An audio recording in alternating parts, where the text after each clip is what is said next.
Amid rising fuel costs, authorities are checking on the quality and quantity of gasoline at the pump.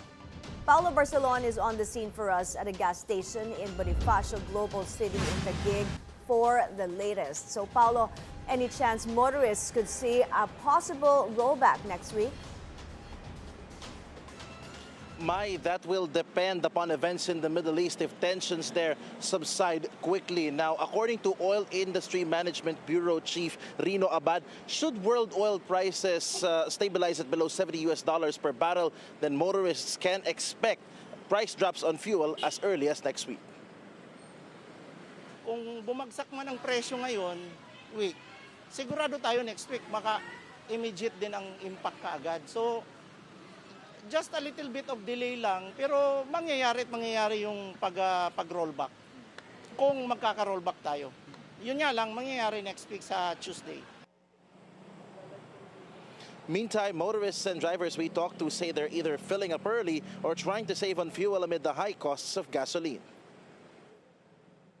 Nagpakarga kasi ako ngayon dahil fuel price increase na. So, inagahan ko na. Dahil mamayang gabi, mas mahaba pa pila. Personally, of course, hindi ako nag-idle ng car. So, yun ang ginagawa ko. Pag wala kaming biyahe, talagang pinapatay na lang po namin yung bus.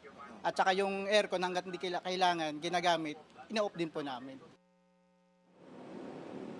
Meantime, Energy Officer in charge Sharon Garin led the inspection of gasoline stations here in Taguig City, where pumps are checked for the proper amount and quality of fuel dispensed to customers. She says there are available funds for fuel subsidies for the transport and agriculture sectors. We have allotted, I think Congress has allotted 2.5 billion, and then for the farmers, for the Department of Agriculture, around mga 600 million din yan. May additional pa ngayon kasi may hindi naubos yung previous years. Now, the DOTR and the DA have yet to release specific guidelines for their fuel subsidy programs. But according to initial information we got from the DOTR over the last few days, at least for the PUV drivers, they will be part of the priority for the subsidy program, as well as fisher folk and farmers who depend on tractors as well as other agricultural equipment. Paolo, since the situation in the Middle East remains volatile, what are the DOE's plans to alleviate concerns and also to cushion the impact of high prices?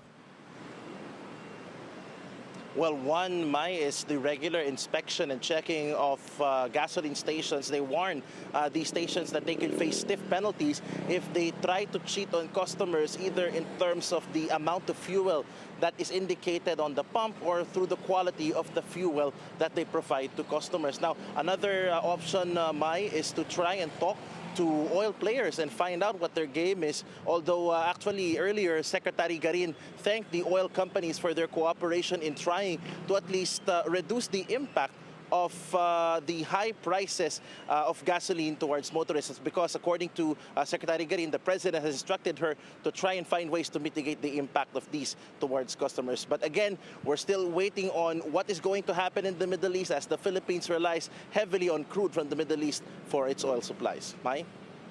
Thanks, Paolo. Paolo Barcelon there, live from BGC in Taguig.